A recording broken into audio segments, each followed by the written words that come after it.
Yo, I'm Kavam, Yo, I'm Rash. and welcome to the Before Our Friends Die podcast on the akhi&saltfish digital network. This is the platform where we have the conversations we want to have before we leave this planet. With that in mind, let's go. Let's go.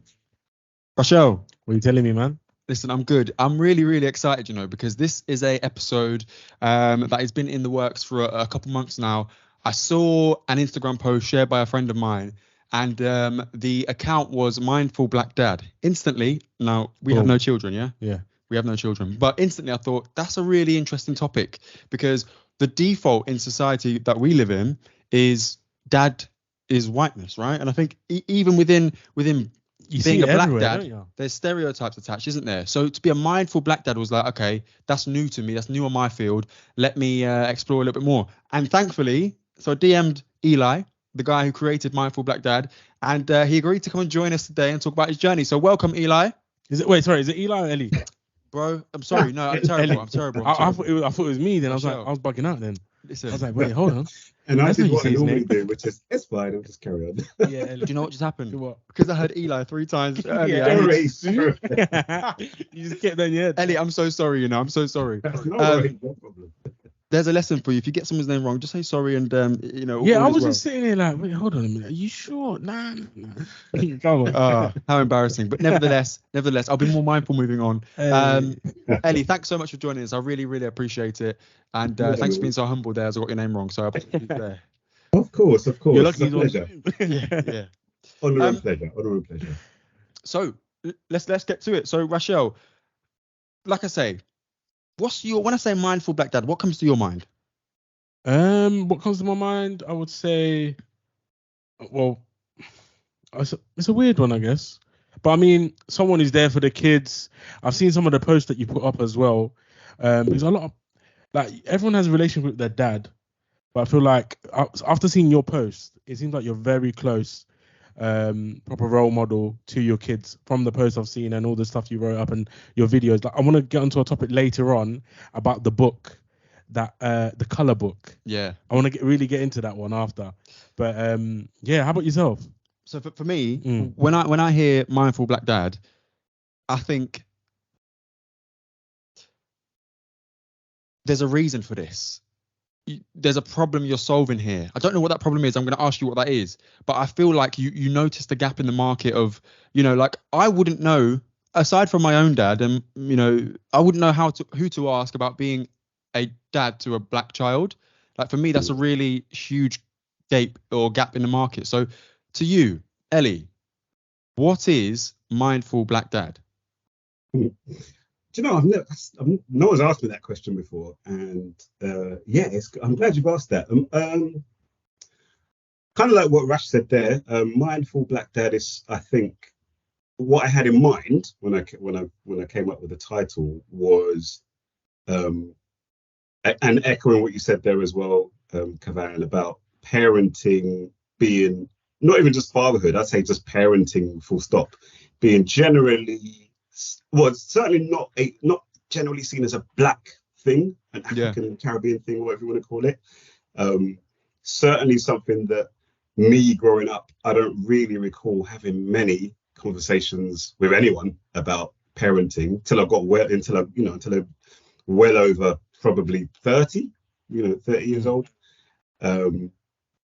And having experienced what I experienced over the last 5 years since I became a father, and especially the pandemic era of that, the pandemic part of that, I feel like the pandemic and the lockdown really we were just all put into a pressure cooker. Everyone was, but particularly parents with young children, actually, parents of any age children. It was like, okay, you might have been able to kind of dance around and sort of like, avoid confronting certain things with regard to how you parent and how you think about parenting. But lockdown was like, nope, it's on. It's on 24/7. You're a parent all day, every day. Yeah. And I feel like I, through that period, particularly the last 2 years, learned a lot about myself, how I think of parenting, how I think of life, what my kind of values are with regard to marriage, relationships, the future, and all that kind of stuff.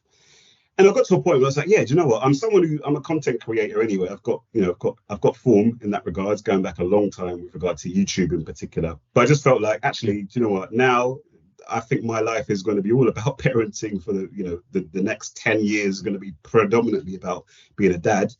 And I thought, let me be a figurehead. Let me be a voice for people like me, black men like me, who are looking to raise their children as best as they can, and also hopefully help to create or join into a community of black fathers out there who are doing this kind of thing, and hopefully in doing so put out some helpful content that will help other dads, parents, children in their lives as well. So very round, long-winded way of answering it, but that's kind of what comes to mind when you ask me what is mindful black dad.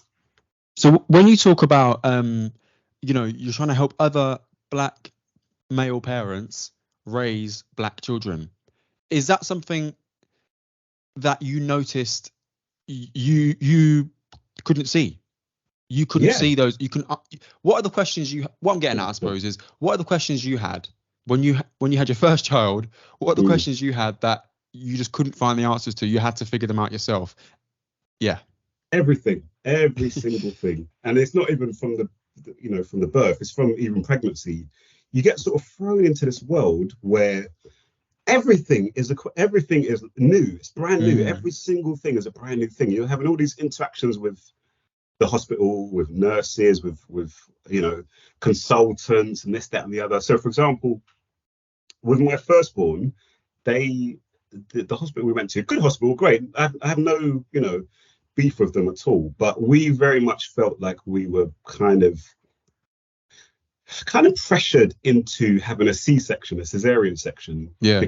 Because what was it again? They were saying they were saying, oh, the child's massive. This child is in so with pregnancy, they use this language of percentile.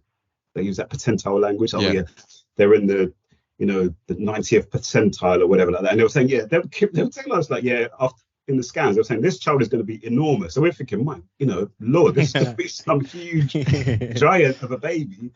And they were basically saying, I mean, you could do a natural birth, but if you do, basically the child could break their shoulder while they're trying to get out, and that's really dangerous and blah, blah, blah. And it could be very traumatic and all that sort of stuff. And so we kind of felt pushed into having a C-section. Once it was all, once he was born C-section, he was fine. He's not that big. And he wasn't that big. He was a fairly large child, but not huge. But it was a lesson in how, because we didn't really know anyone who we could ask about this sort of stuff. That nuance of detail to say, okay, our child's, we're being told that our child's in the 90th percentile and it's really dangerous to give birth. Yeah. What do you think?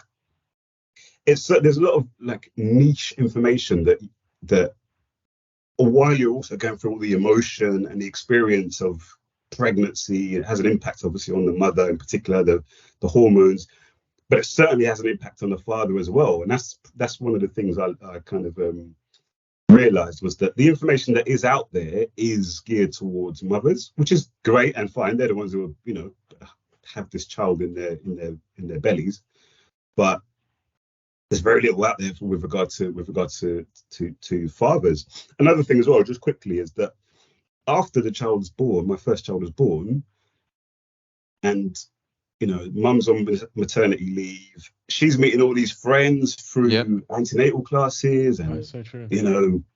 Play groups and all this sort of stuff because she's on mat leave, and it's great. Built up a nice kind of gang of friends and all that sort of stuff. Me now, particularly in our case, we moved out of London just before our first child, so I didn't know anyone around here, and literally it was like my whole life was basically commuting to London to work, coming back, doing baby stuff, going to bed, and so I just felt like I didn't have anyone around me at all to really talk to until much later when I started to meet a few different people. So it's just every single part of parenting, in the beginning, I felt like there was a dearth of information, particularly relevant to fathers, particularly relevant to what's our role in all of this. And it just goes on and on. Every stage, every year that, every developmental stage that our children come to, it's like, okay, what's this all about? How does this all work? Picking schools. Like, okay, how do we pick schools? What's a good school? I don't know. Yeah. Been a while since I was last in a school. How do you pick good schools? You know. That's a really good point. Literally today I was at a family meal, and my nephew, he's 10 years old, so he's on that cusp now of going up to big school, right? And I'm hearing my sister talk about some schools she's choosing, and around the table, yeah, that's a good school, because that was a good school 10 years ago, and we know that it has a reputation as a good school. But I work at a university, and we often get insights into how schools are going, because obviously that's a feeder system into university. And some of the schools with the good reputations aren't necessarily the good schools anymore. Those things change, but unless you are really in it, and again, you have someone to ask those questions to, you may just go with whoever has the best reputation. And sometimes that reputation isn't always founded. So it's really interesting. And circling mentioned there, you know, a lot of the support being geared towards the mother, particularly for yourself moving to a new area, is what Mindful Black Dad is then. Is it about a community as well, and building that community of fellow black fathers, either locally, nationally, etc., trying to have a shoulder to lean on, so to speak? Yeah, it's largely a lot of it is that, because, and that's generally with me and, you know, putting out content on YouTube. The main first priority, which is probably why I've never like blown up and like, you know, been able to quit and live off YouTube, is that my main my main priority has generally been, I just want to connect with, you know, like-minded people. It's very cliche, but basically that's the main thing that I want to do. I want to connect with like-minded people, and particularly with Mindful Black Dad, because it's not a fad. You know, being a dad is not a fad.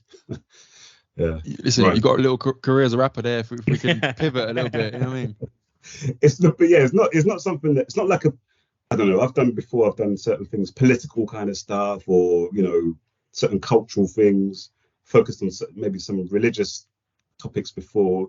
And those things can come and go. You could be really interested in something for, you know, 6 months, a year maybe, and then like, you know, get a bit tired of it and move on. Being a dad is something, that's it. You're a dad forever now. It's not going away. You can opt out and just decide to just leave and just live your own life. But, you know, that's not me. So what am I saying? I think it made a lot of sense for me to do this, because it was helping me.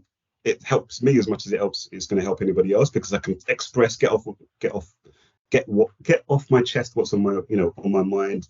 The comments that I get on videos and on, you know, Instagram are just so enlightening and so heartwarming and, you know, inspiring as well, just in terms of people bringing up good things, important things, you know, important topics and subjects. And I'm always conscious that, you know, we are in the UK here, and we're a tiny proportion of the population here in the UK, and even tinier proportion of the population of the world. The black fatherhood stuff that is out there generally, like a lot of the black anything really that's out there, black political stuff, black whatever it might be, tends to be US based. That's so true, you know. So it's a tiny little niche, you know, like there's not many other black parents, dads who are talking on the internet kind of thing. And so it felt right. It worked. It was like, this is it. I'm a dad. I'm always going to be a dad. It's natural. I'm just talking about what I'm living. You know, my life is all about. And hopefully in that, like I say, we can bring together and learn from each other. Yeah. So within that, I've got a comment and a question then, I suppose. So you mentioned about, you know, not many black dads in the UK putting out content. And I think you're right, first of all. And I think one of the dangers with that is if we don't create our own narrative, it gets made for us. And we've seen that a lot in terms of the perceptions of black parenthood. And I think you're doing a great job at, you know, shifting those myths. Even by being mindful is something that stereotypically wouldn't be associated with black parenthood. And I think you're doing a great job in shifting that narrative. So thank you, first of all. The question is, who is Mindful Black Dad then? And moreover, I suppose, who is Ellie? You take us to the start. Take us to the start to where you are now. Who am I? I won't do a beanie man there, but yeah, who am I? So I'm Ellie. I've been. What am I? I'm in my 40s, and I've been doing I've been content creating for about 15 years now, roughly, which is scary. But the first YouTube video I made was in 2007. How old are you, Kavan? 2007, I would have been 10. 10, 11, yeah. Oh, Lord. Yeah. Oh, God, I'm so old. So yeah, that's me. I was born in East Africa, born in Kenya. And my parents and my brothers all came here. I'm the last born of 4 boys, actually. Yeah. So we came to this country in the 80s. And I've been growing up. I'm a Londoner. I grew up in Hackney, first of all, Clapton, then moved to Leighton. Later on, went to uni in Birmingham, University of Birmingham, stayed in Birmingham for 6 years, loved it. Great city, actually, overall. Studied media and cultural studies, by the way. That's probably important because then, you know, for the rest of my life, I've not been working in media and cultural studies, but I've always been someone that I think about the world we live in, the society we live in. I've always been, certainly since my, teens, I've always been very racially conscious. Mainly because growing up, my parents were not racially conscious. They were just like, and a lot of African parents do this. Probably a lot of Caribbean parents, a lot of parents do this. They just think that, okay, you just go to school and it'll be fine. You're working all out in school. Everything will be fine. Don't worry about anything. Doesn't work like that. Yeah, and it's like... Actually, I would say now it's okay a little bit. No. Don't you think? No. Till my parents, my uncles' time then, because there was a lot of racism back then.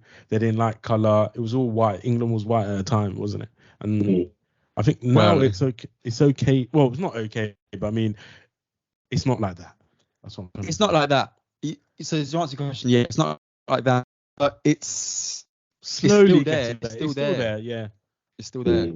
And yeah, go on. So you were saying about growing your degree and being in Birmingham, because Birmingham's a really interesting city. So I was in Handsworth a couple of weeks ago, Soho Hill, and I did this tour around there by the Black Cultural Heritage Walks Network, fantastic organisation, and they took us through Soho Hill, and they said, yeah, this building used to be a real get together for Black people in Birmingham, and obviously we saw the Handsworth police station where the 81 riots were, and all that sort of stuff.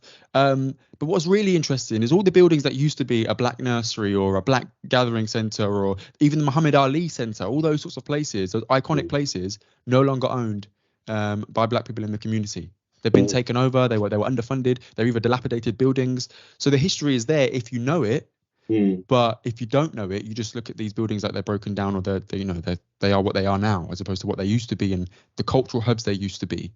So it's really interesting. Given your transition from Kenya to here, and your parents' transition in particular, do you think their perception of racism is different because they are from and born in a majority Black country?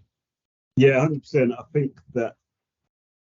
I mean, 100%.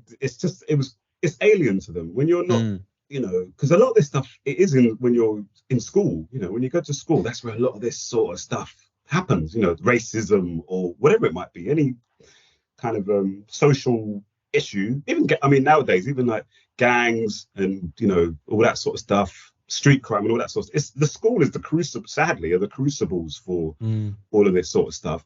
And obviously, we grew up here. We grew up going to school here, so we kind of get it. So, I get it. Yeah, some guys, sadly, and girls became, got into the road life and stuff like that. Yeah, the police. Yeah, you got to be, careful about the police because they'll stop you for. Although I didn't get stopped and searched many times, thank God, but. I know, driving in particular, my friends in particular, when we were younger, constantly getting stopped and for no particular reason, producer and all that sort of stuff. But your parents, I think a lot of parents, African parents, come here, and Caribbean parents. I know first generation Caribbean parents in particular came here with that mindset of this is like the promise. Motherless, mother country. Everything's fine. England is, it's all about fairness and justice and the rule of law. Yeah. What'd you say? Yeah, everyone thinks it's the place to be. Yeah, and it's like this place that's all fairness and justice and everything. So like the idea that no, there's, we are being stopped and beaten up by the police. Yeah. Thankfully not me, but like the generation just before me was like, what? So, and one interesting thing as well here where I live, there's not many black people, but the black people who I do come across here tend to be recent immigrants to this country. And one thing I notice is that I don't get much of a racial consciousness from them, as in we walk past each other and like most of them don't even, I'm used to growing up in, like the nod. Yes, come on, yeah, kind of thing. Anyone growing up in London, it was just a standard thing. Could be any old person, young person, whatever. It's just like, at the very least, like, what's up? Yeah. Whereas here, that's not there, and I think it is because they haven't experienced the thing that brought black people together in this country was the shared experience of the racism. But if you've come here and you've not experienced the racism, you've come from Nigeria or Ghana or wherever it might be, then I'm just some other person, to a lot. Anyway, this is my thought is that for a lot of these people, I'm just some next person. We're not family in that regards for a lot of them. So yeah, it's going back to the what was the point? The upbringing. Yeah, with regard to my parents, absolutely. I forged my own racial identity on my own. Wow. There was no parental input in that regard whatsoever. And my parents are around still. I don't malice them for that. They did the best that they can, as all parents are doing the absolute best they can in any given circumstance. But yeah, that was me. Yeah, what else was there? Yeah, so went to uni, came back to London, started working. I work in the third sector now. I was a teacher, teaching English to foreign adults for 5 years, but then now I've been working in the third sector, charity sector for the last 15 years-ish. And yeah, I'm very political. I think I'm quite politically radical. Like some of the beliefs I have are, I'm not very. And one thing I'd say as well is that being quite left wing and quite radical as I am now, I see that I can understand that parenting. This can't be how parenting is supposed to be. It can't be. It's not supposed to be this individualized thing where me and my wife are just here and we just have to get on with it and meet all our children's needs. That's not how it's supposed to be. That's a sick way of parenting, and I think particularly us as black people, where we come from, the lands that we come from generally very communalistic societies, even as we've come into the modern era and stuff, but there's still that kind of extended family thing where everyone gets stuck in. Grandparents have got a very close role to play with raising their grandchildren and stuff. And I really appreciate the wisdom of that now, because parenting is extremely stressful. It's very, very stressful, and there's no hiding place, like I said earlier. And it's ridiculous to think that I made a read about it. It's ridiculous to think that one set of parents can do all of the raising of their children. I think that's one of the problems that we have, particularly as a black community, is that we have a lot of single, lone parent headed households, which wouldn't be a problem if we still had the communalistic kind of, collective mindset, or we still were in units as a community with our extended families, but we're not. We're very fragmented as communities now, sadly. And so these mothers are doing the absolute best that they can do, but they just can't do everything. I'll tell you one thing that resonates massively with me. I'll speak a little bit. This is a first for the podcast, actually. I'll speak a little bit about my personal life and that sort of stuff. So yeah, I grew up raised by, well, that's a tricky phrase. I grew up in my mum's house, right? My dad was always around, but particularly what was really strong about extended family is I don't know any of my mum's extended family. I do know all of my dad's extended family. So that whole black influence of going there on a Sunday, having a Sunday dinner, but wait, our Sunday dinner, it might be have a Yorkshire pudding there, but really it's dare I say, seasoned and jerk chicken. I mean, it's a different type of Sunday dinner. Sounds it's lovely, man. But that was all headed up by my grandparents. And then we used to get there on a Sunday, and you know, sometimes you'd get there early, and Gran would be watching Songs of Praise, and it's mad boring as a child, but you're around your cousins and you're doing all this communal stuff. However, since my grandparents passed away, no one's taken the mantelpiece of owning a Sunday. That's not a critique of anyone, but it's just how things have been. My nan is probably, she was one of the most altruistic people ever, you know, spend a whole heap of money to get everyone together on a Sunday and not ask for nothing. And that's not really practical, particularly in these days, day and ages. The size of my family, I've got like 8 siblings, 20 something cousins. There's a lot of us, you know what I mean? So getting us all together and paying for it is a massive shift. And no one's been prepared to do that on a weekly basis. We get together on family occasions and it's amazing. We recently had a wedding and it was amazing. But that unit was so vital to the way I grew up and the values I hold and the music I'm familiar with and the culture I'm familiar with. And if you look around here, you've got Jimi Hendrix on the wall behind us. Next to me, a book on how Europe underdeveloped Africa, all these things because of the influences I had as a child, because of that family unit. And I think it's so powerful. You're right. It takes a village to raise a child. And that was part of my village. When was it that you realized, wow, I need to switch on here in terms of being a parent? Was it pregnancy? Was it at the start of pregnancy? Was it in the middle of pregnancy? Was it that impending birth? At what stage did you think, okay, I need to flick the switch here and build a unit for my child to be born into? Or was it even before? It might be before. I think I was always very involved and I was always going to be a involved dad. You know, I was definitely going to be, because you know, both me and my wife, we're thinkers. We think a lot about stuff, probably overthink things, frankly, a lot of the time. I'm sure she won't mind me saying, but I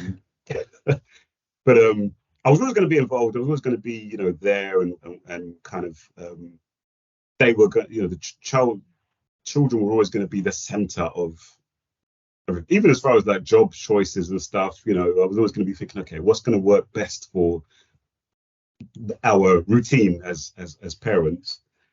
So I actually think that, and as well, before I even met my girlfriend, who is my wife now, I was very, very like, listen, the next woman I get with has to be a marriage thing, or it has to be a serious thing, because I was tired of you know, come on, we all know you know the score.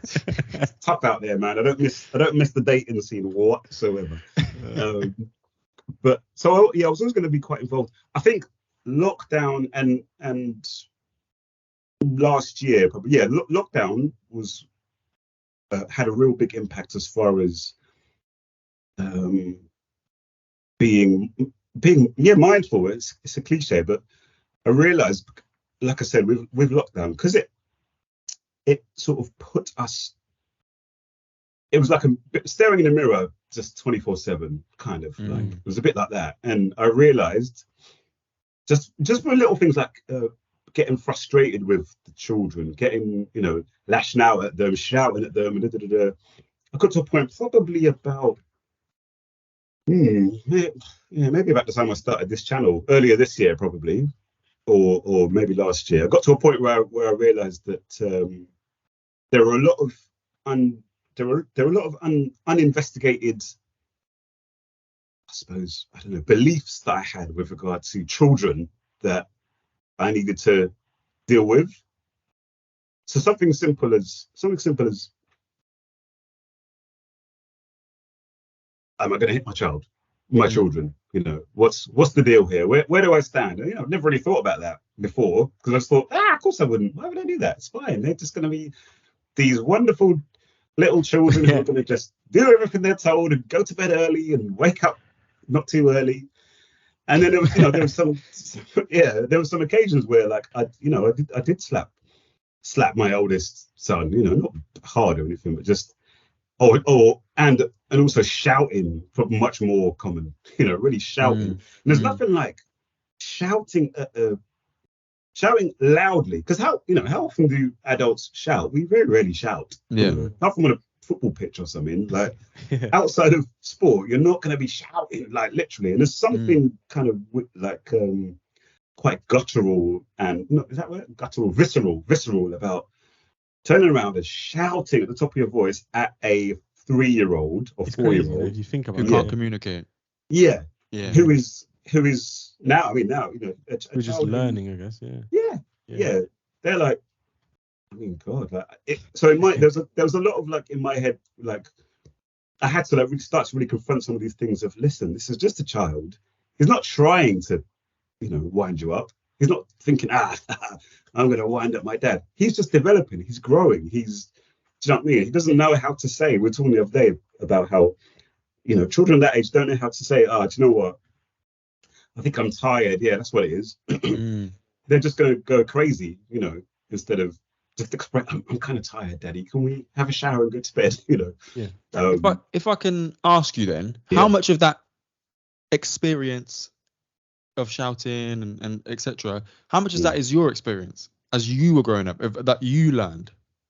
Yeah, that is what I experienced. Yeah, definitely. So less so because I'm the youngest of 4, and like so I got away with it in the Your sense parents that were tired by the time you they came were around. they were knackered. 4 boys as well. So by the Yeah, time yeah. I came, I could definitely see like I don't remember my brothers being able to just go out like whenever they wanted to go out.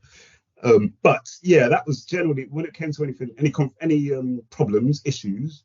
I don't really recall sitting down with my dad or mum and reasoning. Yeah. Like, okay, let's reason about this. What's the deal? It was just basically, My way or the highway. yeah. And like, you know, my dad, bless him, you know, he could be a shouter. Not so much now. This is one thing with parents when they become they grandparents, become chill, don't they? they just mellow out, and it's all like, where was all this when I was growing up? Do you know what I mean? Who is this energy? I've seen it Yeah. before, like my own eyes, when your aunt or whoever shouting at her kids or anything, or my sister shouts at her kid, my mum will quickly come and back it. What are you doing that for? Then I'm thinking, you did that to us. Yeah. You did that to us. So, Rochelle, if I could ask you, because as you mentioned about smacking the child, Rochelle, Yes, I'm doing we've it. had this conversation. Yeah, we've had this convo. And I've always said no. I've always said yes, because I've come from Asian background, from Bangladesh.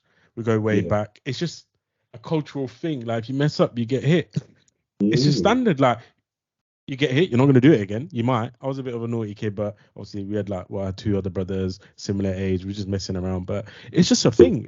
It's such a norm in our culture. In our family. I think the generation on, probably my generation, is going to be different. I think I will hit my kid, but I'm just going to say how it is. Man's loading up the left already. Like, I'm going to say how it is. I think there's nothing wrong with it. But I think it's going to be a different approach though. Like, I'm going to speak to them, let them know. I think we didn't get that back in the day. You should just get hit. You did something naughty, bang, you got to figure it out. bang, and then you're okay. You're just crying in a corner. But then I don't regret it, and I've asked my mum this as well. Do you know when you hit us as a kid, did it like hurt you? Like, she goes, yeah, but I'm trying to teach you not to do it. It's wrong. Yeah. So that was her thing. Wow. But she goes, yeah, deep down, it always hurt or seeing you crying or getting hurt, but I had to do it. But I think it goes all the way back to ancestors and everything. It's just a thing that they did as a, and then you grow out from it. Because probably last time I got hit, man, I'm talking primary school, man. Yeah, secondary school, I got too strong. But yeah, I think it's just a culture thing. But I think our cultures are similar, and yeah, I think it's just I find culture so beautiful though. Beautiful. And I love how it interlinks with everyone. It's interesting your mum said, sorry to cut in, that your mum said that it did hurt her, because that's something I never thought about to ask my parents. Like, did it, you know, next time I talk to one of them, I'm going to say, like, do you remember, like, because it does, it feels horrible, honestly. Prepare yourself. I know you say, yeah, I'm gonna hit him, but like, it's the worst feeling. Yeah. I see what the joking thing, but yeah. Where it really come, like, there was one time because my youngest, he's only 2, 3 soon, but he's like very kind of equal rights and justice. He's got this like justice thing. Like, so like there's a couple of times I slap him on the hand, and like, whereas like the eldest one would be like, ah, and like, but then just get on with it. The youngest one would be like, he'd be there like, don't hit me. No, don't hit. he'll go on about it, and I'll be like, all right, stop. I didn't feel good anyway when I was doing it, let alone you turning around with your big eyes and your, absolutely horrified response to it all. Like, it's because that the thing about whether you're going to hit or not is quite a big one. It's going to be a big one to bring up with your partner as well, where they stand in that regards. There are some stuff. Just one of the things I've discovered with parenting and parenting advice is that there's a lot of stuff out there where they say, yeah, if you hit your child's going to grow up to be a axe murdering, whatever thief. Yeah, and it's like, I don't know about that. Still time, Rachel. No, yeah. I mean, if you ask anyone, in the Bangladeshi community, it's norm. It was actually norm as a kid. Yeah, I can't lie. Yeah, I remember going to mosque. What? Yeah, you getting hit by? It was a thing.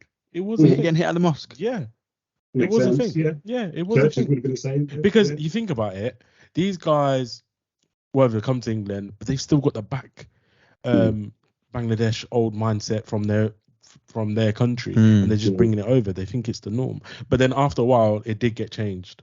It did. I don't know what happened, but it changed. They stopped like hitting you, whatever, at the mosque and everything. So it does change. It does. But I think it now, changed for the better. Is it better now? I haven't. I transitioned, so I think I don't know. We did mess around, but I think it was just norm. Like you just get It is what it is. Yeah. In our culture, it was just such a norm. I was never hit, bro.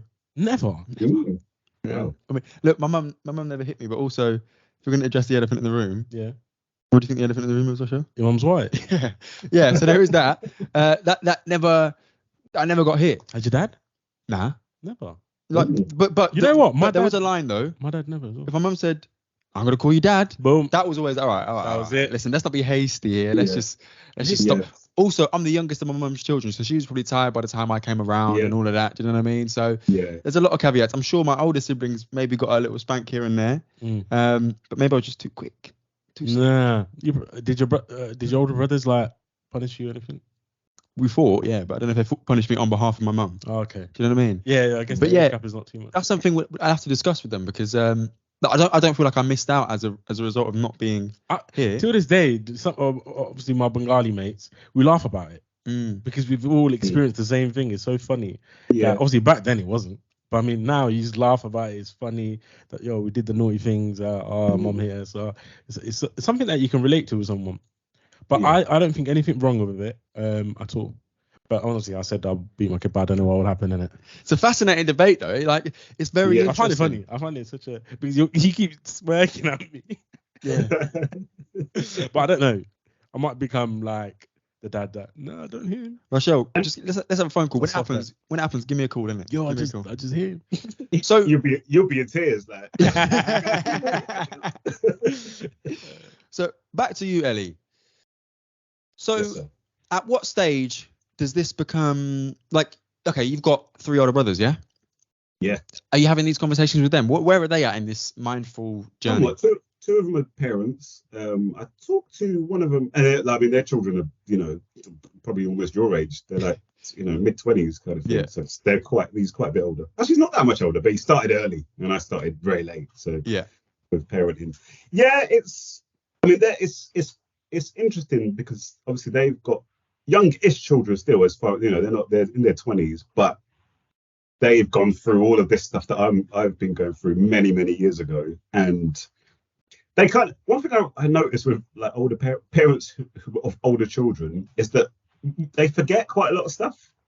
So whereas I'd be like, there's one good friend of mine who I ring quite, he's my like nuclear option of right, I need wisdom because he's a very wise guy. He's got grown up children, he's got head screwed on. I really, respect him. Yeah. But he's let me down so many times with his lack of, because I remember ringing him up like when my oldest was going through a bit of a, challenging, behavior phase. And I was like, how the hell do you deal with, like, he just keeps, he has this rage. He has rages and he shouts and like, I don't want to hit him. So how does this work? And he'd be like, I don't really remember what we did with ours. And that's a common issue that I have. Like, I think it's or some kind of evolutionary thing or something that like parents forget the bad things or the tough 100%. Yeah. elements of parenting as they get older. Probably because they, if you were constantly holding this like tension and anger about how hard everything was, then you'd probably just give up and leave. So like, you probably the good things you max out on the good memories and you forget all the bad ones, kind of thing, to help you so that you'll keep parenting that child, kind of thing.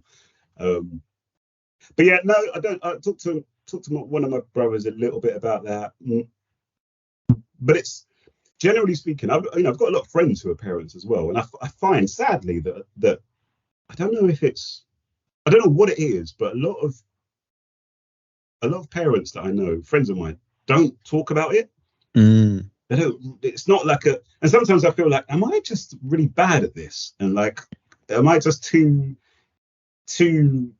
I worry too much about things? Am I just overthinking things and I should just shut up and just get on with it? Or is it that a lot of other people are not bringing things to their are just going with the flow and, what I mean?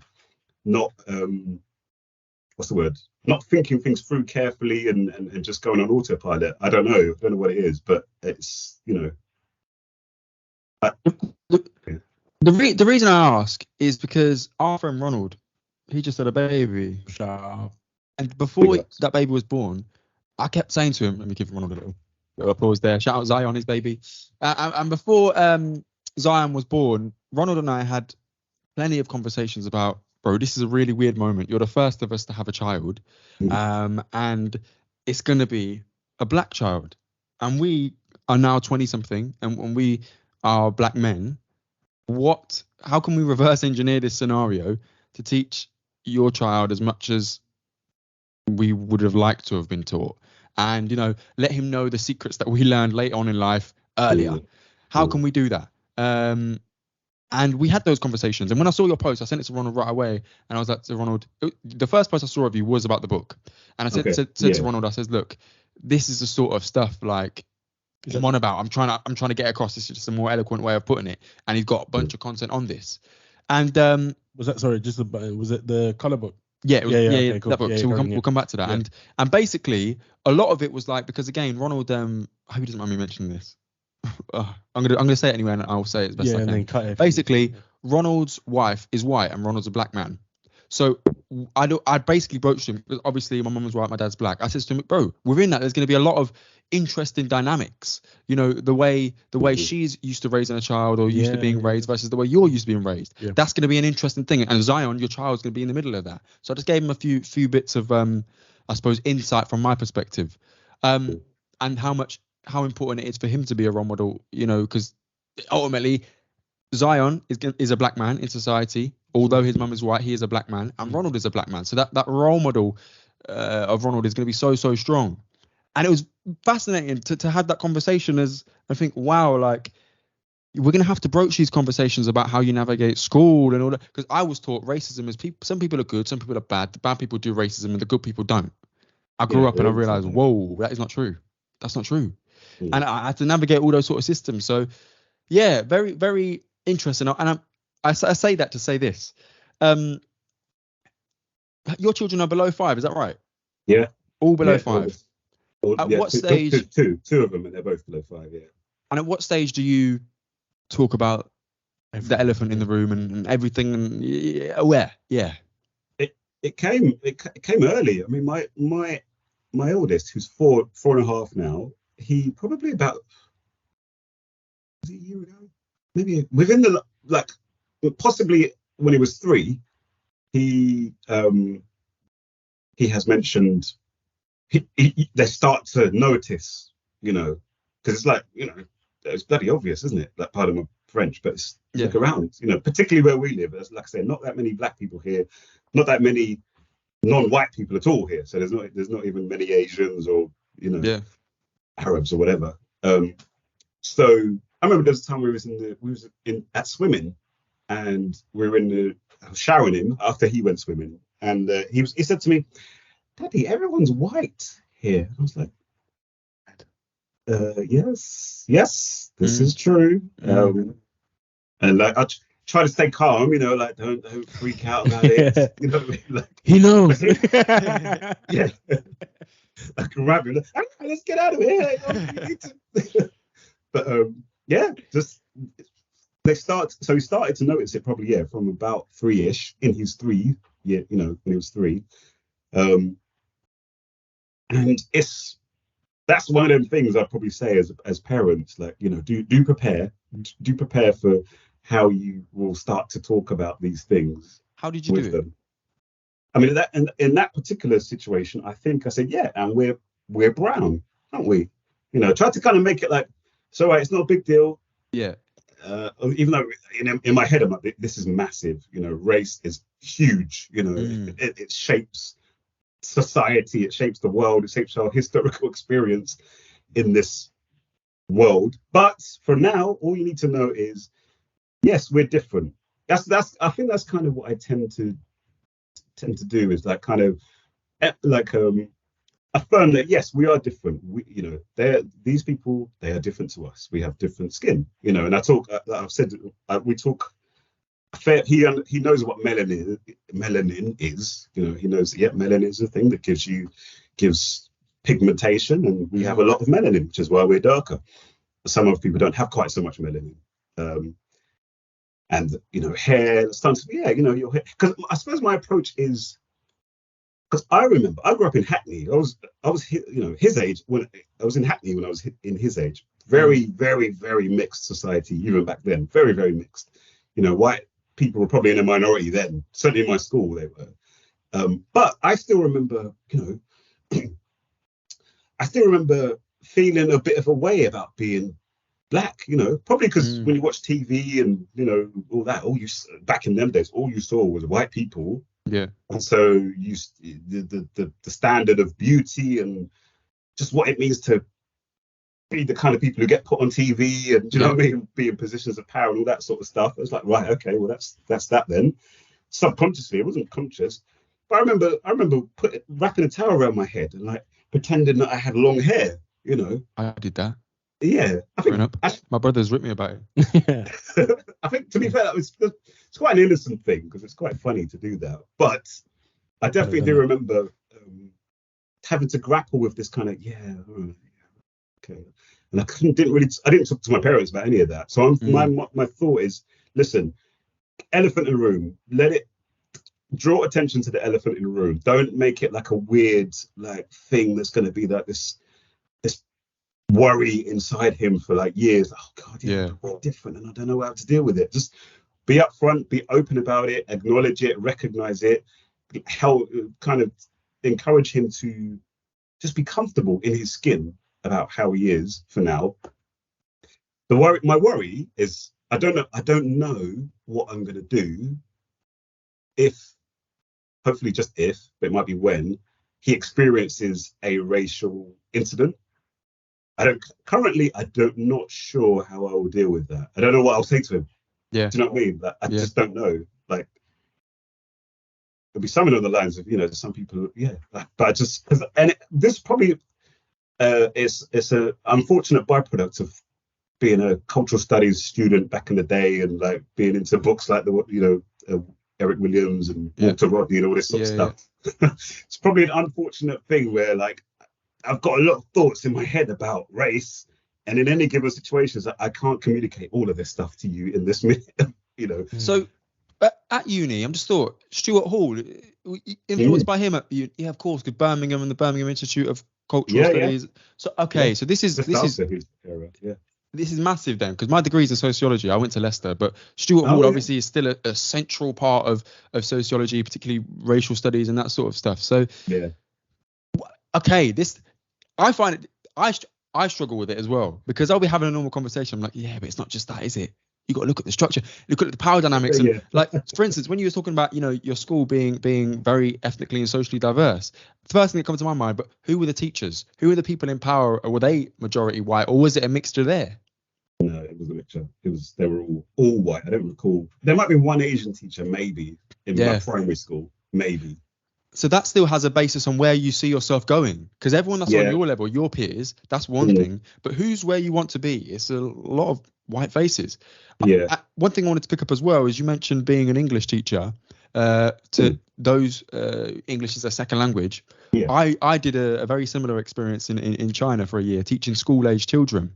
And one kid come up to me and he says to me, teacher, he, pointing to someone on the board, he is white man and you are brown man. Am I yellow man? That was all he said. And I'm like, okay, that's very loaded. That's very loaded. Like, do I say, yes, you're yellow man? But that in itself, like from England, like if you call someone from East Asia yellow, that's negatively loaded. Like that's not positive. So do I say yes? I says, I can't remember my answer. I genuinely can't remember my answer. But I remember being like really conflicted. I think I just happy that was you, not me, man. I don't know. I don't know. I don't remember what I said, but it was a tough question. One thing I do remember responding to though was I was walking around the class, just seeing how people are getting on with their studies, and one girl said to me, about 10 years old, says to me, teacher, they don't have trainers or electricity in Africa, do they? Oof. I'm like, oh my god. Okay, stop the lesson. Let's address this here and now. Obviously, you got a massive board. I go on Baidu, which is the Chinese Google. And if anyone knows Baidu, it's not extensive. You Google one of the wrong things and it just blocks you off, and you can't get too much information. So I had to try and look for African cities and put a picture on, and show the high buildings and the development, and simply just show a black child with some shoes on. That bust that myth for her. And I realized, wow. And obviously China's a very, I hope I'm okay in saying this, authoritarian country. They see a lot of one singular stories, and actually many stories of many cultures are plural. So trying that example of there, just showing that young girl, actually Africa's way more developed than, and Africa's a continent first of all, but it's way more developed than you think it would be, was a win. But I don't know how much of that she really internalized into her worldview. It's really difficult. It's crazy, But I say that to say this again. What's your experience teaching people who English isn't their first language, but they're adults? Is there anything you've had to sort of reverse engineer? I know it's like 15 years ago, but is there anything you had to think, okay, in England, here and now, that's not acceptable? Although it is a direct translation or what you might be used to, it's not acceptable. Ooh, I don't think so. I think generally, first of all, my experience was a really good experience. So I was teaching in Newham at the time, and this is in the early noughties. So it was just crazily mixed. I did evening classes were all Eastern Europeans. Like literally 1 year, there were none. And then the next year, I think Poland and Lithuania might have got let into the EU. And then the classes were all like filled with these people. Like I've never even met a Lithuanian before. Now, like I know what their names sound like and stuff. Yeah. But what I found is that and then my daytime classes were, I taught in Green Street. I don't know if you know Green Street in Upton Park, West Ham kind of area. Asian area. Yeah. And that class, that was such a great experience. Class was made up of basically 98% Asian women from Pakistan, Bangladesh, Sri Lanka. And they were so lovely. At first it was like, I could tell they were like, what's this guy doing here? Where's the teacher? Kind of thing. And I was a young guy then as well, like this tall, strapping, hoodlum-looking dude. But they were just so Whoops. Hello. All good. We've got a little guest joining us. Hello. Yeah. Can you go downstairs, please? Go on. This is all right. Don't worry. Fire brigade hat. There we go. That's my eldest. He's the. What was I saying? About being in Newham. Yes. Newham, calling yourself beautiful. They were very friendly.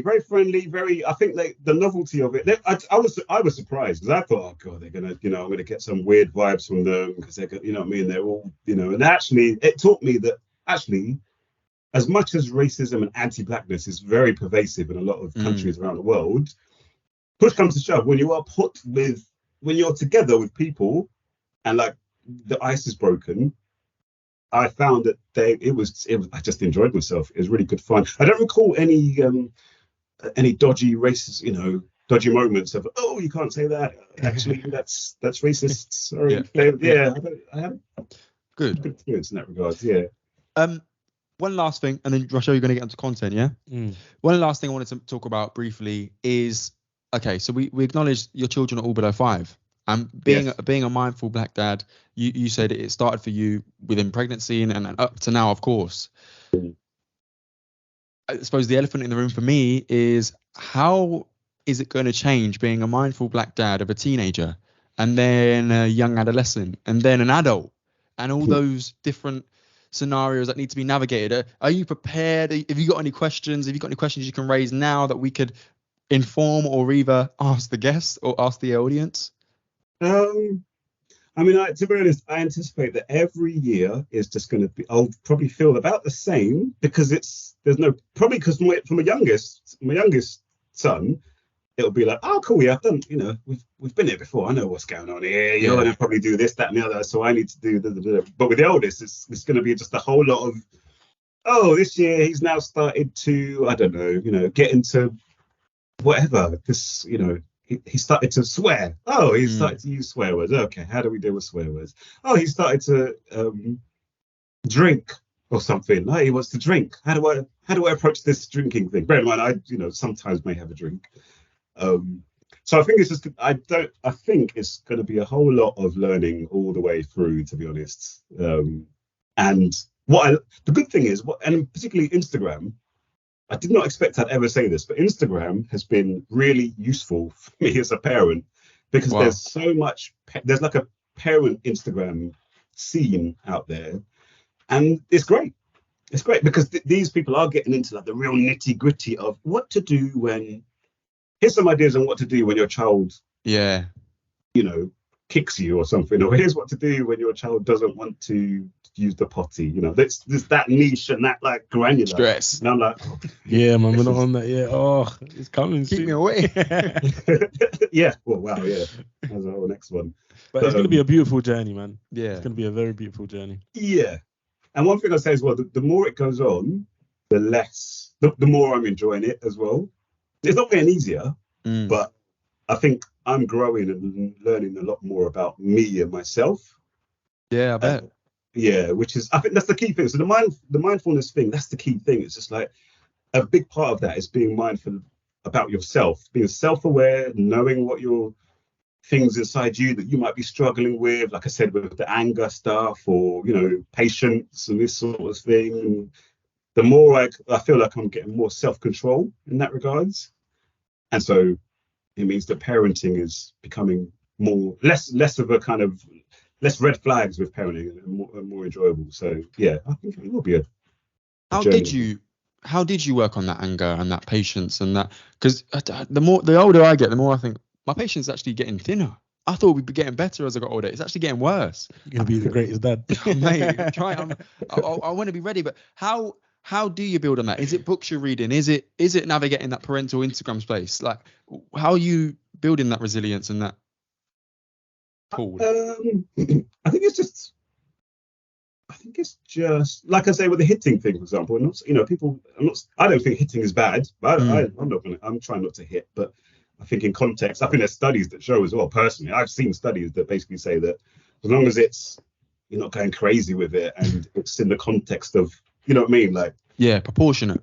Yeah, you're not being angry when you're doing it and all that sort of stuff. I've seen studies that suggest that actually it's positive, it has a positive impact. But with a lot of stuff, a lot of claims are made in these studies which you can't prove one way or the other, because you can't just put, okay, here's a child and we're not going to feed them any protein for a year, for example. And this child, same family, we're going to feed them protein, see what the difference is. You can't do this. It's not ethical to like do some of these studies, or like, we're going to beat this child relentlessly for like 6 months and see what impact that has on them.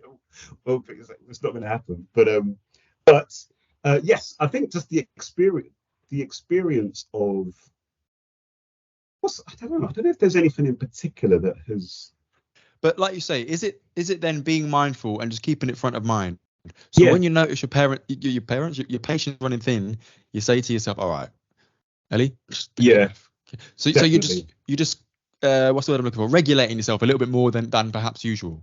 Yeah, definitely controlling yourself, talking as well to my partner.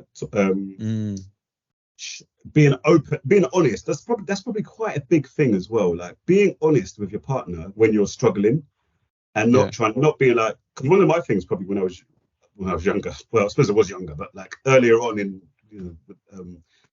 parenting was I probably thought, oh well, she's going through so much, like breastfeeding and this, that, and the other, and she. How can I complain? All I'm doing is just my little thing. I can't complain. But I think a big turning point was probably me just opening up and saying, listen, for example, I am down. I'm depressed right now. I feel really, really bad right now. Do you know what I mean? And just not feeling ashamed to just say that, because what's one thing as well, it's a male-female thing. Women are probably socially encouraged to be really open with their emotions and be open with what they're struggling with and all that. But men aren't. I mean, it sounds cliche to even say that, but it's true. And it really is the case with parenting as well, when like I felt like I couldn't be open. But then, having become much more open with that, then she can help out. You know what I mean? She can like, look out and be like, okay, cool. Yeah, I can see you're maybe under the weather a little bit or struggling a little bit. Cool. I'll take the boys. You go off, have a lie down, or you go out and meet some friends or whatever. Yeah. That's really helped, being open, like I say, about what's happened, the internal struggles that I'm having. Get it out, and then other people can hear and kind of assists in that regards. And just as realizing as well that we parents, we put ourselves under a lot of pressure to get everything right all the time, every day, 24/7, free. You know what I mean? Every single day of the week. I can't be too harsh, but I can't be too soft. I must, give them the exact right information with regard to race, but don't go OTT, but don't ignore it. It's crazy. It's just too much. Yeah. An important thing is just realize, listen, the fact that you're even thinking about this stuff means that you're probably going to be doing a good job.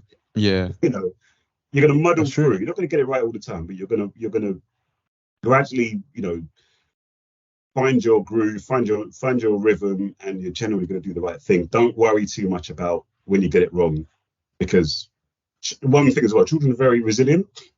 Sounds harsh, but they bounce back. They're not there thinking, oh, I can't believe that my dad shouted at me yesterday.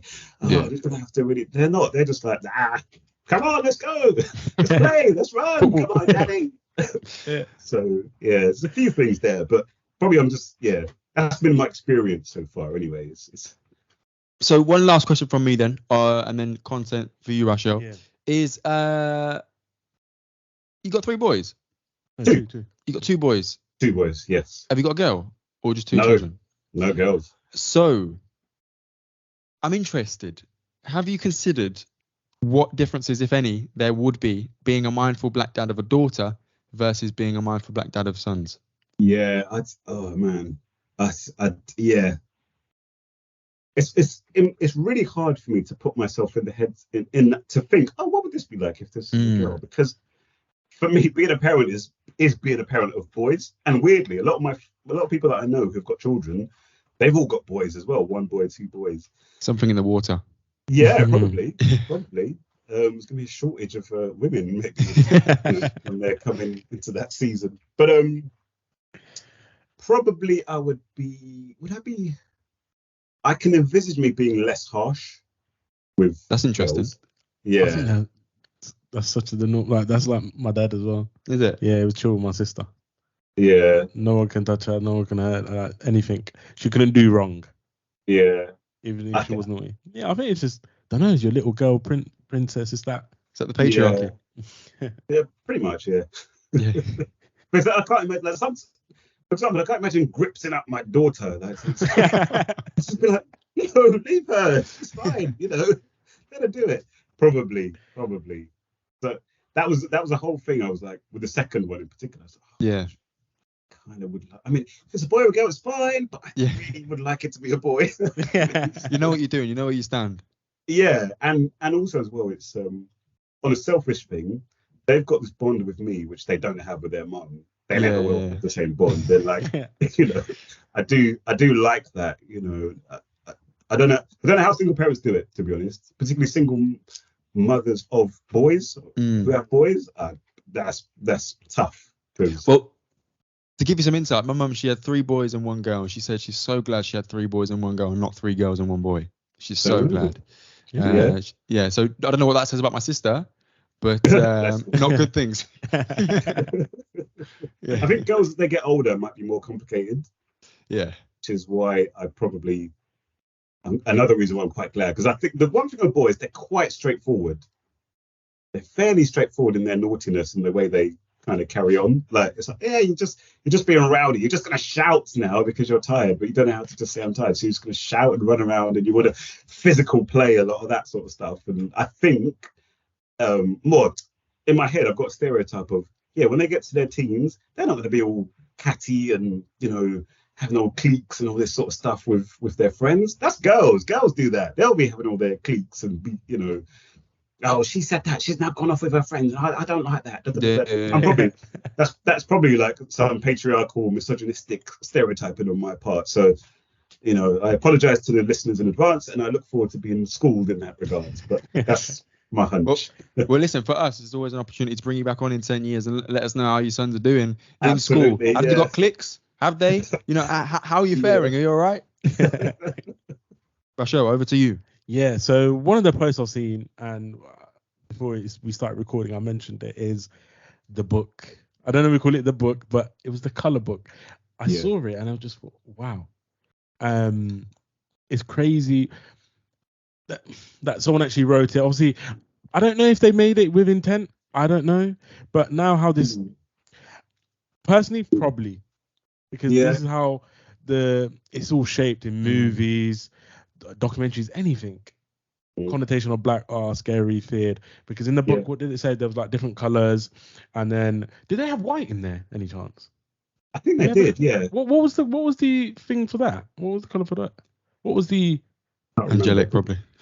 Because it's called the Color Monsters. The book's called the Color Monsters. Yeah. Color Monsters, and I can just quickly check what white was. Because your son came home one day and said, "What was it, Dad? I'm black. Is it I'm feared or?"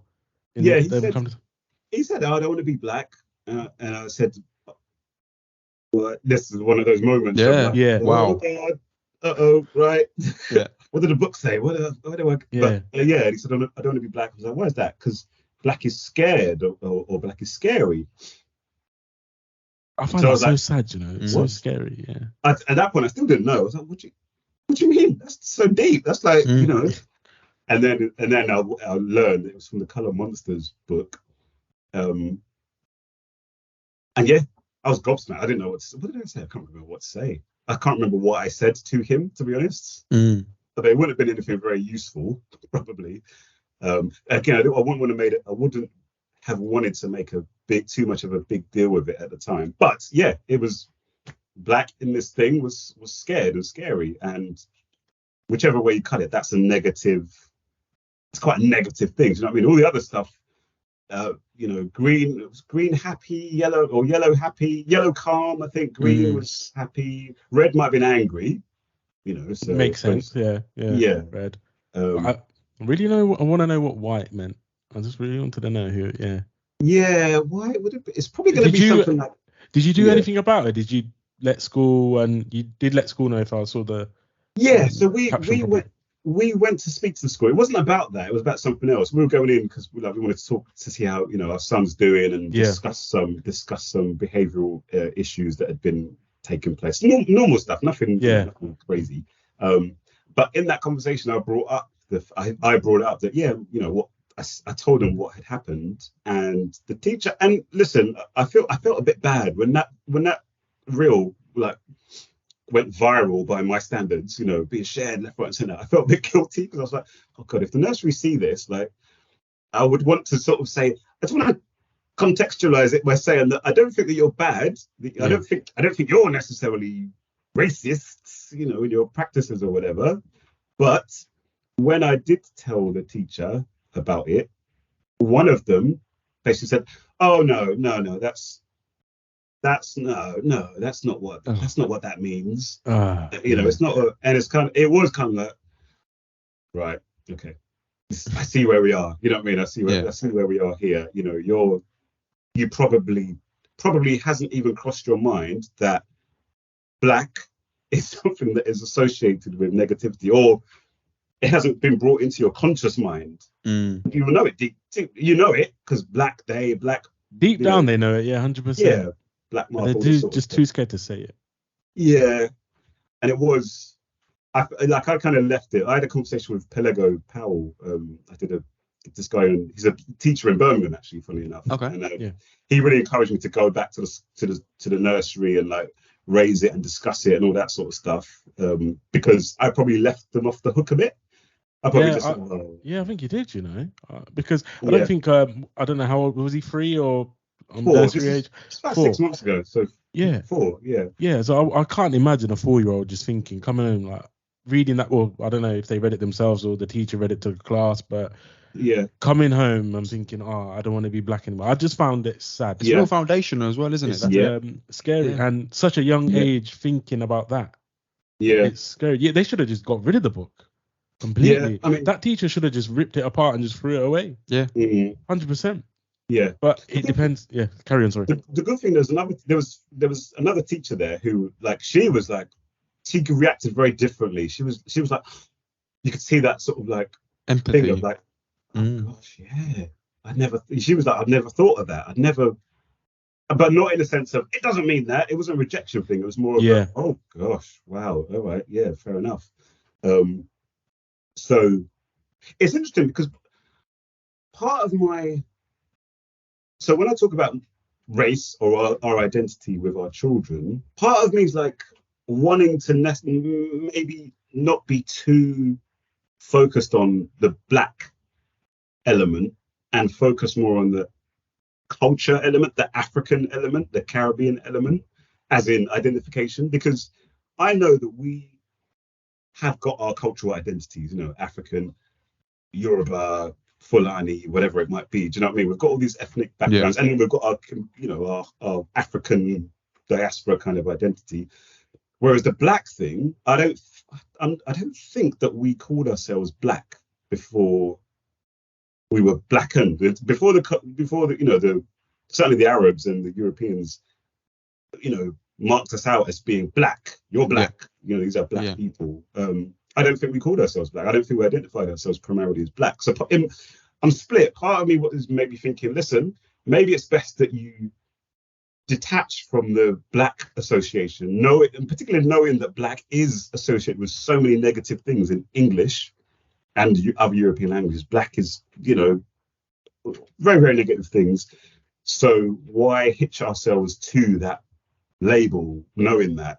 And especially knowing it's not our label, we were blackened by others, and focus more on our culture, our kind of cultural background, because we're the only one. Well, I mean, I suppose why I don't think other people are racialized in quite the same way as we are. No, I don't even think so. Whiteness is such a default, and do you know what? It's I cringe now when I might be walking somewhere or wherever, and I say, yeah, this black guy, insert comment here. But I rarely ever, if ever, hear this white guy. You know what I mean? The white is the default. You just say this guy. Yeah. But when people say this black guy, I remember I was in a taxi in Dublin actually, and this guy was talking to me about one party he went to and whatever else. He's like, so I was dancing with this black girl. I'm right to say that. Bear in mind, I'm the only black guy in the taxi. Yeah, I'm like, yeah, it's fine, mate. If she was black, you can say she was black. It's fine. And then he carried on his story. But I'm bear in mind, he's driving. I'm sitting in the front next to him. I'm just like, oh my god, man, hurry up and get to the destination, because now it's just awkward, bro. Wait, what context was the convo on? It was a normal convo. He was just saying, I went out with this. See, he mentioned it. He mentioned it just to try and fit in. Yeah. But it was just, I basically asked him, where can I go out here? Where's good fun? And then he was like, yeah, I remember in the 80s, I went out with this black girl. And it's like, bro, you don't have to be nervous. Like, it's fine. If she was a black woman, you could say that. Yeah. But yeah, people love to. You're right. It's a very, it's awkward, and I think we're probably one of the only ones that are so attached to. I've never thought of that actually. I've never considered that about attaching more to the culture as opposed to the color. And obviously we record this on October 2nd, Black History Month in the UK. So this in itself is a very poignant conversation to have and to even question blackness around Black History Month. Yeah, it's interesting. And Yeah. it sounds sacrilegious because of black power, black pride, all that stuff Yeah. from the 60s, 70s. It sounds sacrilegious to be like you want to throw away all this like work, because it was on the basis of that so much of the progress that was made in the 70s, 80s, 90s was on the affirmation of blackness kind of thing. It's almost like the other day I was thinking, it's a little bit like the N-word. It's almost like maybe you could argue that it's like we reclaimed blackness from being something that was so negative. It's like, no, we're going to claim it and switch it around and be prideful of it. It's a little bit like the N. Some people claim you can do that with the N-word and other slurs, but yeah, that's one of the things I'm gonna have to, because how would that work? I'm not sure. Like when everybody else is calling us black and calling him black. I tell you what, I wouldn't be like, I'd be optimistic, because for instance, BAME was for so long, or BME, however you use it, for so long was used. And at work, we have a GEM staff network, so Global Ethnic Majority Staff Network. Ooh. And that obviously shrinks down to GEM, which in itself has much more positive connotations. And at work, we've adopted it in terms of all our data. We refer to it as GEM versus whatever else. And obviously you might have saw the Sewell report, and the less said about that, the better. But you may have seen it, and they even themselves identified that the shortcomings of BAME. So we're moving away from that, and I think we moved away from coloured. Yes. So I think we can move away from black if the case is strong enough. I think we're going to struggle though. I'd be interested in following it along. It's definitely was something to unpick. I love that, by the way, that global ethnic majority, because that's another one of those concepts. The truth. That's one of those things I tell my son, is that here, I mean, there's not many of us in this particular town, but my goodness me, like I know we always talk to him about, my wife's from Jamaica, her background is Jamaican, my background is Uganda, big, particularly Uganda, 40-something million people there, wow. And that's not even a big country in Africa kind of thing. And I'm, regularly telling them, like, there's Africa, there's, lots and lots of African people there. You're not a minority in that sort of sense. But going back to the Colour Monsters thing, that's it's definitely something that, especially my eldest has now just started school, so it's on my to-do list to really get into what their approach to teaching about race is. How they're going to do it, what kind of terms are they going to be using. Pelly Powell, he encouraged me to look at their policies with regard to racism, and all their policies, basically read through very carefully, because in that situation with the book, what that exposed to me was how unprepared I was for handling that, and how stunned I was, and how I didn't follow up and all that sort of stuff. What I'd like to do is be part of a movement, or part of a kind of thing, I don't know what you call it, to help other parents like you guys, when you become parents and whatnot, so that you can either know where to go to, like, okay, what do I do in this situation? Or just generally, because it becomes more a part of conversations that parents, GEM parents, let's say, we get to, by the time we're actually getting to parenthood, you've got a rough idea. Actually, this is the kind of thing I'm going to do when I become a parent. This is what I'm going to do with regard to dealing with nurseries and schools and so forth. Is it? Yeah. Well, keep us updated. What we'll do is we'll put your Instagram in the description below. One thing I wanted to ask you about your content, actually, is we've been there, by the way. We've pressed send or post on a couple of pieces of content that we thought, we don't know how this is going to land, We don't know. What's the piece of content that you've pressed post on and just turn your phone off for a little bit and try to detach from it? Because I can imagine with your topic, sometimes what is true and authentic to you is going to be touchy anyway, because we already know how Britain works, particularly Britain. Let's not talk about race, religion, or politics. So when you're talking about race and you're mixing in politics, I'm imagining some level of hesitancy there. So what's the piece of content that's made you most hesitant, nervous, apprehensive? I feel like I know. Was it the most recent one? Yeah. The Queen's funeral. Is that what you were getting on? Yeah. Well, we'll see. Yeah.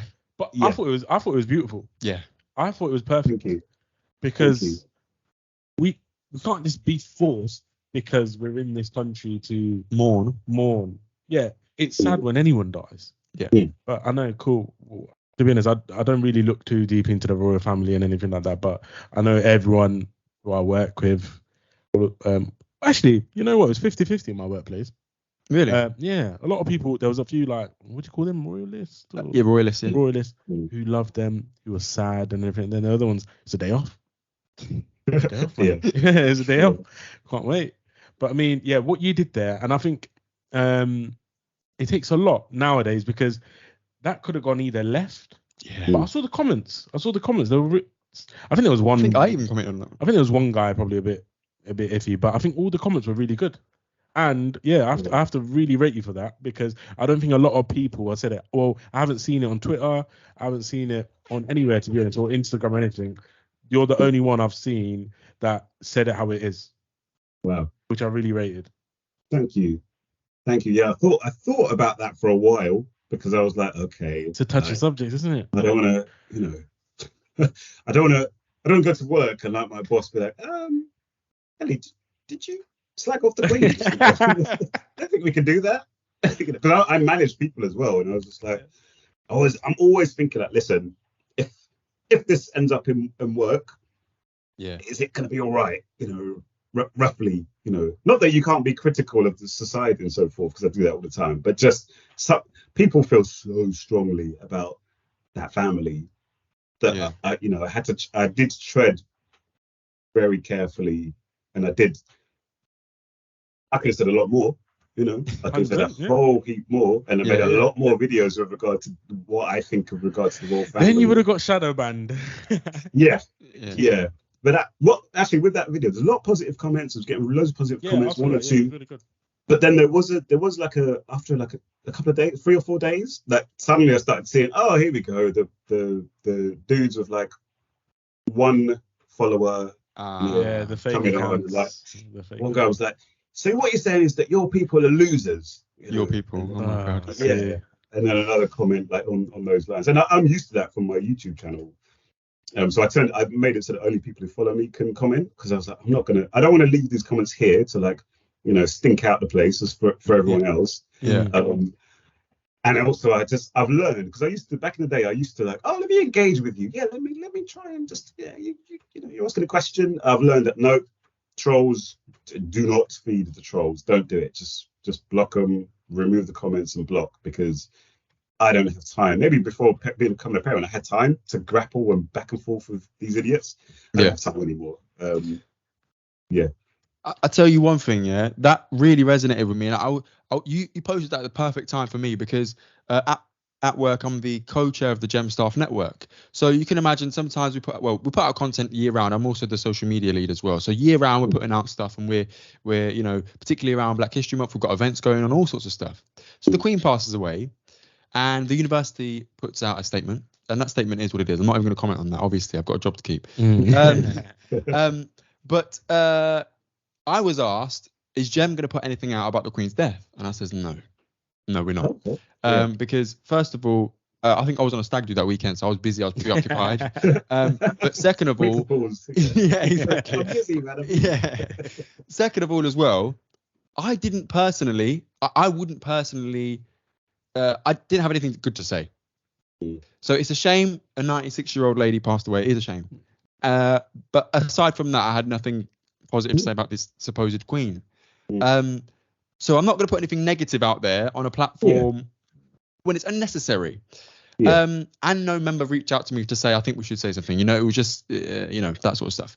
So in the end, what I did do is I recognize there's a huge conflict. So if I said something positive, there might be some members of the network who think, yeah, but that represents a whole heap of imperialism and murder and whole, plundering from me and my people. And then equally, if I put out something negative, there may be some royalists who are from the Gem community, and that's okay.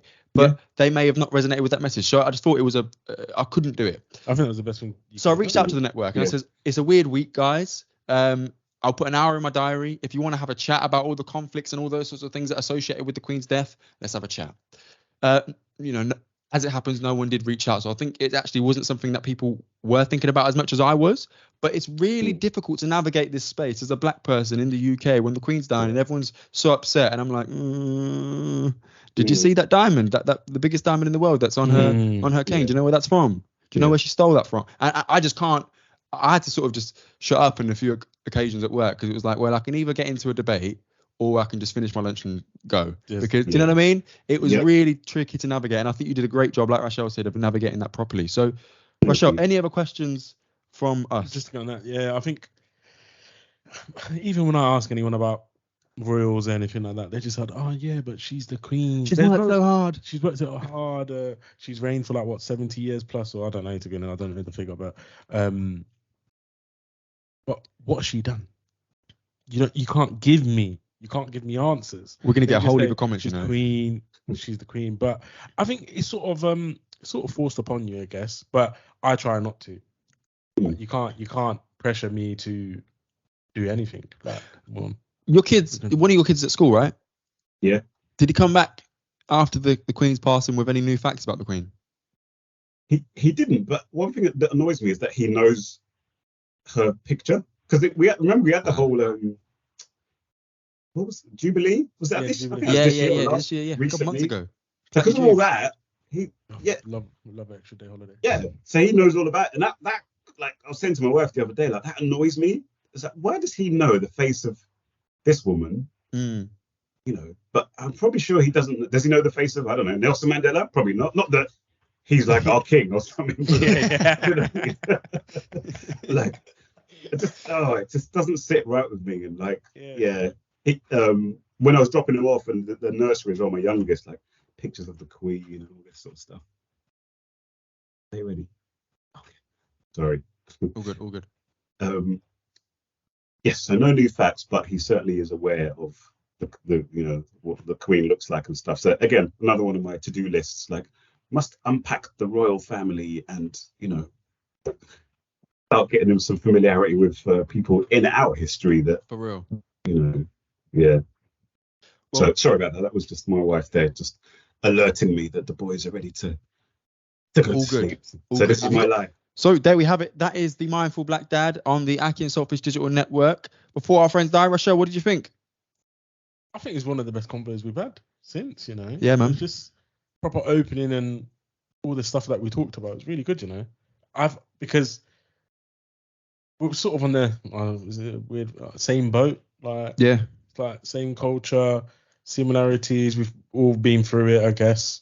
But yeah, it was a very good combo, man. Did it influence any of your thoughts, feelings about potential parenthood for you? It's going to be a weird one, man. That's what it is, isn't it? Yeah. It's just going to be a learning curve. And I did. What did I say? I didn't say beat up, innit? I said, what did I say? Beat up kids. I didn't say that. I didn't mean it like that. If you try and cancel me. Yeah. But yeah, it's got the left loaded. Yeah, I'm right-handed.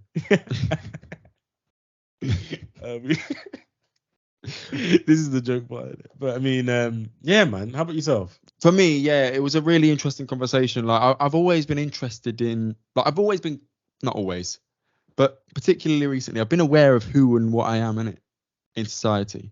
And I think we both have, and we've been.